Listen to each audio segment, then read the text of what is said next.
네, 사무엘상 8장에 보면은 이스라엘 백성들이 사무엘에게 와서 자기들의 왕을 세워달라고 요구하는 것을 우리가 그 장면을 익히 알고 있죠. 그것은 하나님께서 이미 신명기 17장에서 약속하신 것이기 때문에 그들의 요구는 어찌 보면 말씀을 근거로 한 정당한 요구였을 것입니다.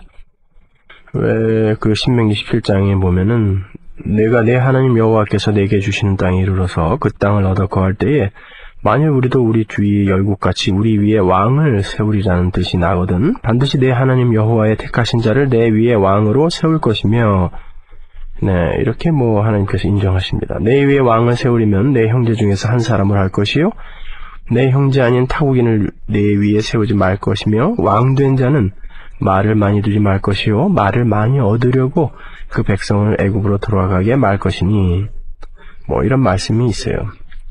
그런데 사무엘상 8장에서 보면 하나님께서 아주 섭섭해 하시잖아요.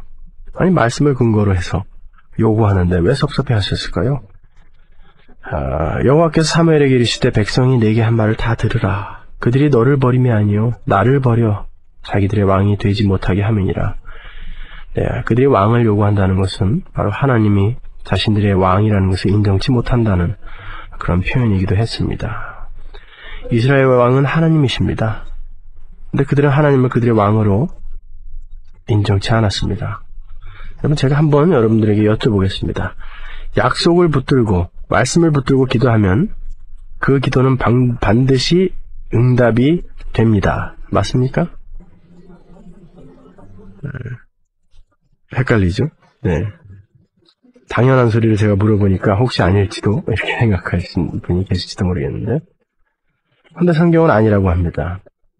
약속을 붙들고 기도를 한다고 해도 그 동기와 목적이 무엇인가에 따라 다르다는 것이죠. 모세가 하나님께서 이스라엘을 모두 죽이시겠다고 했을 때에 하나님의 약속을 들고 하나님께 호소합니다. 그때 하나님께서 뜻을 돌이키시죠. 그래, 모세를 봐서 내가 참는다. 그것을 들어서 이제 약속을 부여잡고 기도하면 하나님께서 꼼짝 못하신다고 하는데 그 상황은 모세가 하나님의 마음을 정확히 읽어서 하나님께서 정말 그들을 죽이시려고 그러셨겠습니까? 아니었거든요. 그런데 모세가 바로 하나님의 마음을 정확히 읽어서 하나님께 호소한 것이지 그 형식 때문에 하나님께서 뜻을 돌이키신 것이 아닙니다. 바로 이스라엘을 사랑하는 하나님의 마음을 모세는 알았던 것이죠. 그런데 하나님께서 왕의 조건을 지금 저희가 읽었던 신명기 17장에서 말씀하시는데 특이한 것이 있습니다. 왕된 자는 말을 많이 두지 말라고 말씀하십니다. 말을 많이 두지 말라. 타는 말, 호스를 이야기하는 것이죠. 당시에는 전쟁 시에 말이 없으면 전쟁을 할 수가 없었습니다. 그래서 왕이 말이 많이 없다면 그것은 왕으로서의 역할을 제대로 할 수 없었어요. 그런데 하나님께서는 왕을 세우는데 말을 많이 두지 말라는 조건을 다십니다. 너희들의 요구를 들어주겠다. 하지만 말을 많이 두지 말라. 그것은 자신의 능력을 의지하지 말고 하나님을 의지하는 왕을 세우라는 뜻이었습니다. 이스라엘 역사상 경제적으로 정치적으로 부강한 나라를 만들었던 인물이 누굽니까? 바로 아합 왕이에요. 여러분이 잘 아시는 실패한 왕의 대표적인. 근데 하나님께서 그를 기뻐하셨습니까? 하나님께서 정말 사랑했던 왕은 여호사밧 왕이었습니다. 그는 전쟁이 일어나면은 무서워서 성전만 바라보고 하나님의 도우심을 구했던 아주 겁쟁이였습니다. 그런데 하나님이 그를 사랑하셨어요. 그가 나중에 조공이 좀 들어오고 교만해지니까 이방인에게 자신의 창고를 보여주면서 막 자랑합니다. 그러다가 선지자가 그 여호사밧에게 네가 의지하는 게 도대체 무엇이냐라고 호통을 치죠. 호된 질책을 듣습니다. 하나님께서 기뻐하시는 인생은 자신이 열심히 노력해서 무엇을 만들어내서 하나님 앞에 드리려는 인생이 아니라 전적으로 하나님의 주권을 인정하며 그분 앞에 겸손히 머리를 조아리고 도우심을 구하는 인생이라는 것입니다. 하나님께서는 그런 사람을 쓰신다고 하는 거죠. 모세가 자신을 태워서 무슨 일을 해보겠다고 주먹을 불끈 쥐고 분연히 일어섰을 때 그것이 며칠이나 갔습니까? 하루예요. 24시간. 바로 다음날 모세는 애굽에서 도망을 칩니다.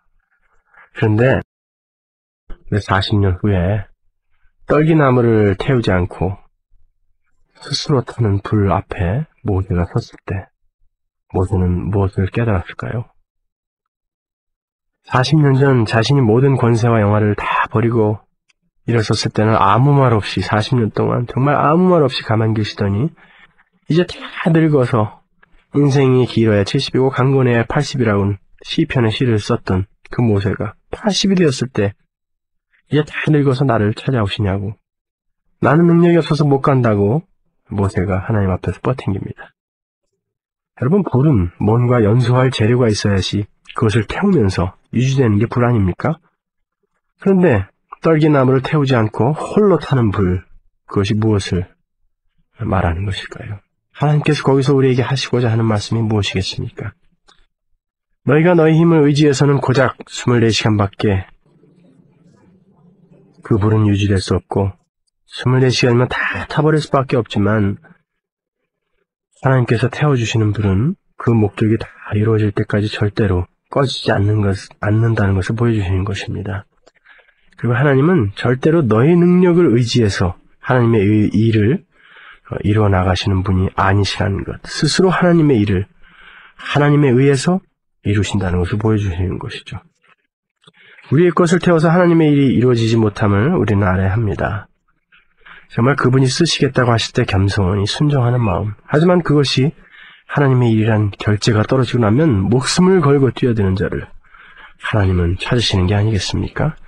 여러분, 우리가 바로 그런 사람이 되십시다. 여러분, 나의 어떤 것도 하나님 앞에서 목을 뻣뻣이 세우고 하나님 이 정도면 되지 않겠습니까? 라고 내어놓을 수 있는 것은 없다는 것이죠.